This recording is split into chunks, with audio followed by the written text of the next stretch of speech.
लखनऊ की posh colony में बने एक शानदार फ्लैट के अंदर 35 वर्षीय राघव काठ की कुर्सी पर बैठा था।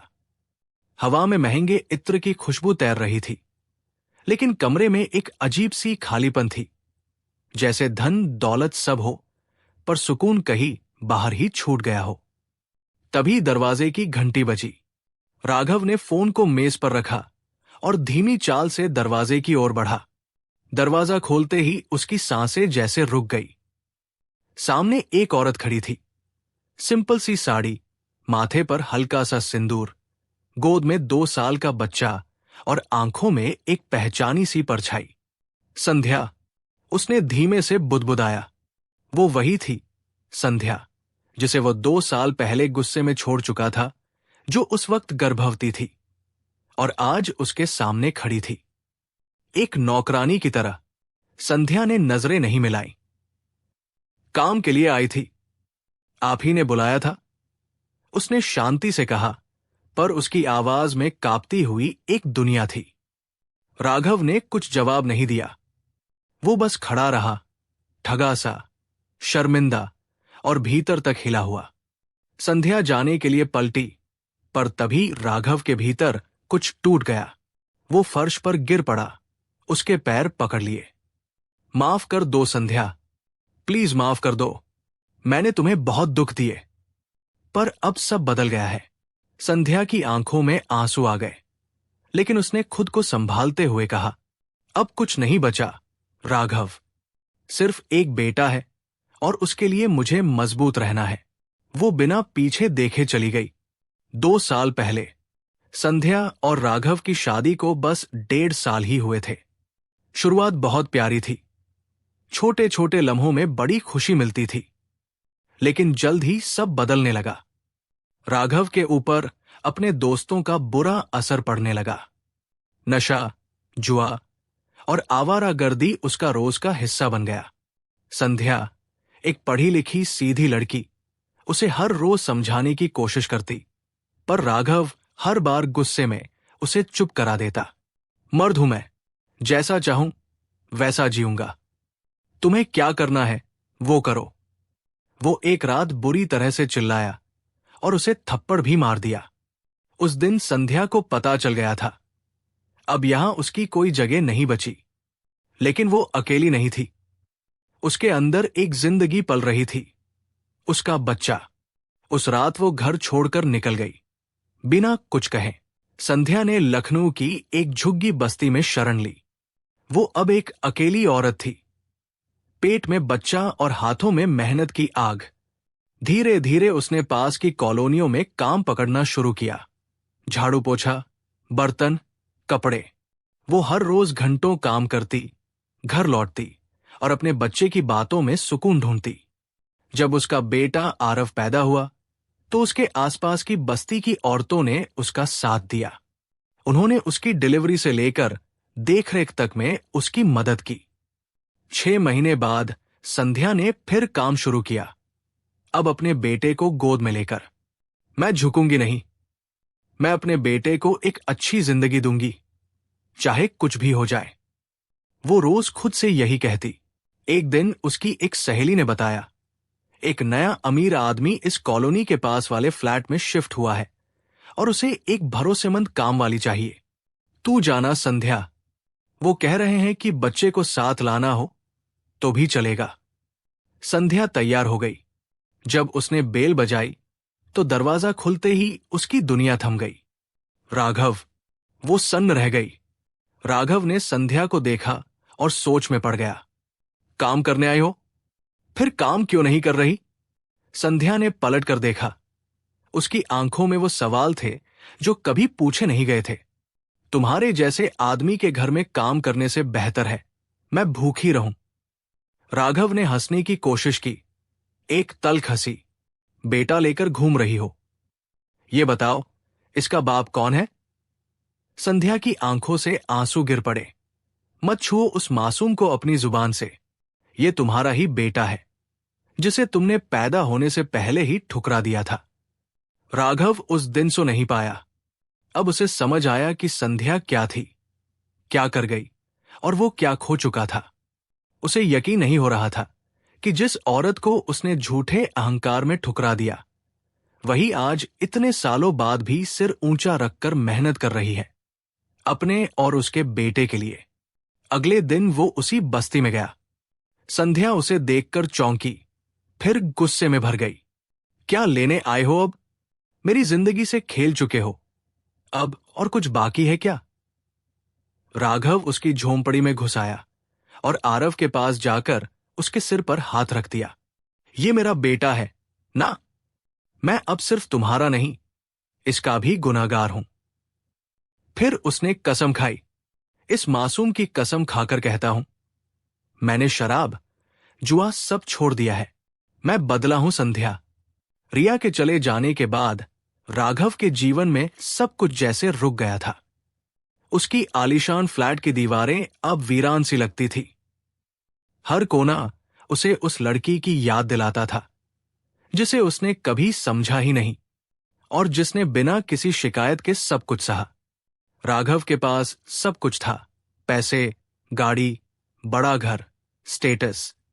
पर उस दिन जब रिया को दरवाजे पर देखा, उसकी गोद में अपना ही बेटा देखा, तो जैसे उसके सीने पर कोई पत्थर रख दिया गया हो।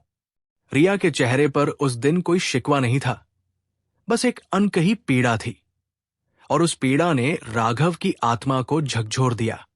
उस दिन के बाद राघव ने अपने आप को काम में झोंक दिया।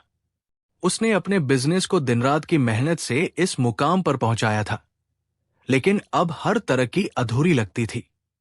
वो बार बार उस बच्चे की आंखें याद करता, जिनमें उसे अपनी मां से जुदा एक मासूम डर नजर आया था। रिया की झोपड़ी में उस रात कोई दिया नहीं जला।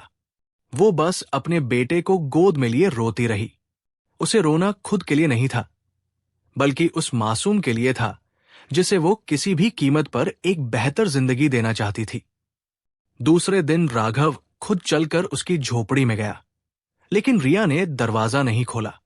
आसपास की औरतों ने उसे देखा और कहा, वो किसी से नहीं मिलना चाहती, वो सिर्फ अपने बेटे के साथ रहना चाहती है। राघव ने वहीं सड़क किनारे खड़े खड़े कई घंटे बिता दिए। अंत में उसने एक छोटा सा लेटर लिखा और उस दरवाजे के नीचे से सरका दिया। मैंने तुम्हें कभी समझा ही नहीं, लेकिन अब मैं सिर्फ तुमसे नहीं, अपने उस बेटे से माफी मांगना चाहता हूं जिसे मैंने बिना जाने ठुकरा दिया। अगर एक बार मौका दो तो खुद को बाप साबित कर सकूं। रिया ने वो चिट्ठी पढ़ी, लेकिन कोई जवाब नहीं दिया। कुछ दिनों बाद राघव ने फिर कोशिश की, लेकिन इस बार अकेले नहीं आया। वो एक स्कूल की फॉर्म लेकर आया, एक छोटा बैग और कुछ किताबें लेकर। वो बोला, ये सब उसके लिए है, जो मेरा बेटा है। अगर तुम मुझे माफ नहीं कर सकती, कोई बात नहीं, लेकिन क्या मैं उसका स्कूल का पहला दिन देख सकता हूं? रिया उसे घूरती रही। कई पल खामोशी छाई रही। फिर उसने धीरे से कहा, कल सुबह 8 बजे आ जाना। राघव की आंखें भीग गई। वो चला गया, लेकिन पहली बार मुस्कुराकर। सुबह के ठीक 8 बजे राघव अपने कार से उतरा। हाथ में छोटा सा स्कूल बैग था, जिसमें टिफिन, किताबें और एक नीला पानी की बोतल रखी थी। उसकी आंखों में वही घबराहट थी जो किसी नए पिता के दिल में होती है जब वो पहली बार अपने बच्चे को स्कूल छोड़ने जाए। रिया पहले से तैयार थी। बेटे के बाल संवार चुकी थी। उसने बच्चे को एक नीली शर्ट और काले पैंट में तैयार किया था। आज पहली बार बच्चा स्कूल ड्रेस में था। दरवाजे के पास रिया और राघव की नजरें मिली। न रिया ने कुछ कहा, न राघव ने। रिया ने बस बेटे की उंगली राघव की ओर कर दी। बच्चा मासूम सी मुस्कान के साथ राघव के पास आया और पूछा, आप ही स्कूले चलोगे? राघव का गला भर आया। उसने हौले से हाँ में सिर हिलाया और उसका हाथ पकड़ लिया। गाड़ी में बैठते ही बच्चा खिड़की से बाहर देखता रहा और राघव शीशे से उसे। वो अब किसी बिजनेस डील की तरह न सोच रहा था। अब वो एक पिता था जो इस मासूम चेहरे की हर खुशी को अपनी जिम्मेदारी मानने लगा था। स्कूल के गेट पर जब वो बेटे को उतार रहा था, तो बच्चा पलटा और बोला, आप कल भी छोड़ोगे ना?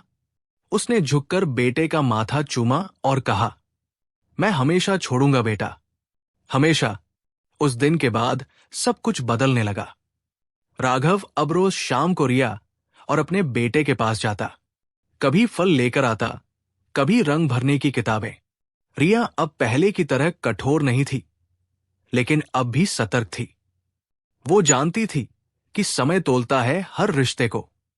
धीरे धीरे बच्चा अपने पिता से जुड़ने लगा और रिया भी समझने लगी कि शायद राघव सच में बदल गया है। एक दिन राघव ने कहा, क्या तुम मुझे एक बार फिर से वो मौका दोगी जो मैं पहले खो चुका हूं? रिया की आंखों में आंसू थे। उसने कहा, यह सवाल मुझे नहीं, उस बच्चे से पूछो जिसके हिस्से का पिता कभी था ही नहीं। राघव नीचे झुका, बेटे की आंखों में देखा और कहा, बेटा, क्या तुम मेरे साथ रहोगे? बच्चे ने गर्दन हिला दी। रिया की आंखों से टपकते आंसुओं में आज पहली बार एक सुकून था। रिया झोपड़ी में बैठी थी। गोधूली की रोशनी से उसका चेहरा हल्का सुनहरा दिख रहा था। तभी राघव ने कहा, रिया, चलो, अब इस झोपड़ी से चलो। इस बच्चे को अब वो जिंदगी दो जो तुमने कभी सपने में देखी थी। रिया ने कुछ नहीं कहा, बस बेटे की ओर देखा। बच्चा सो रहा था, मासूम, निश्चिंत। अगली सुबह रिया ने चुपचाप अपने पुराने बर्तन, कुछ कपड़े और बेटे की किताबें एक थैले में रखी। आंखों में भावनाओं का समुंदर था। वो जानती थी ये घर उसका संघर्ष है, लेकिन अब वक्त उसे जीत में बदलने का है। राघव उन्हें लेकर अपने उसी फ्लैट में आया जहां कभी पहली बार रिया काम के लिए गई थी। लेकिन इस बार वो नौकरानी बनकर नहीं आई थी, घर की मालकिन बनकर आई थी। राघव ने घर में एक कमरा रिया के लिए सजाया था। हल्के पीले रंग की दीवारें, सफेद पर्दे और कोने में एक छोटा सा स्टडी टेबल। ये सब तुम्हारे लिए है, ताकि तुम कभी ये मत सोचो कि ये घर तुम्हारा नहीं। राघव की आवाज में आत्मग्लानि थी, लेकिन उसके लहजे में अब ईमानदारी थी। रिया ने धीरे धीरे काम संभालना शुरू किया, लेकिन वो अब सिर्फ गृहिणी नहीं थी। वो अब बच्चों की ऑनलाइन क्लासेस में पार्ट टाइम काम भी कर रही थी। राघव ने उसे एक लैपटॉप दिलवाया और कहा, तुमने मुझे एक नया इंसान बनाया है, अब बारी मेरी है तुम्हारा सपना पूरा करने की। राघव अब हर सुबह बेटे को स्कूल छोड़ता, शाम को पार्क ले जाता, कहानियां सुनाता। एक दिन बेटा राघव की गोद में बैठा हुआ बोला, पापा, आप पहले कहाँ थे? राघव एक पल को चुप हो गया, फिर बोला, मैं खो गया था बेटा, लेकिन अब तुम्हें पाकर मुझे मेरा रास्ता मिल गया। रिया ने यह सुनकर खिड़की के पास से सिर घुमाया। उसे लगा जख्म शायद अब भरने लगे हैं। समाज कब सुधरता है? जब वो देखता है कि कोई और बदल गया है। वो लोग जो पहले रिया पर सवाल उठाते थे, अब उसे आदर्श मानने लगे थे। एक महिला जिसने पति के अत्याचार के बाद खुद को संभाला, बच्चे को पाला, फिर उसी पति को उसके पश्चाताप के बाद माफ किया। ये सब अब एक मिसाल बन चुका था। राघव और रिया ने मिलकर एक एनजीओ भी शुरू किया, जहां अकेली माताओं और नशे से पीड़ित पुरुषों की काउंसलिंग की जाती। रिया अब सिर्फ राघव की पत्नी नहीं थी, वो एक प्रेरणा थी। एक रात रिया अपनी पुरानी डायरी खोलती है। उसमें एक पुरानी लाइन पढ़ती है, मैं सिर्फ एक मां हूं, एक औरत नहीं, लेकिन क्या मेरी कोई पहचान हो सकती है?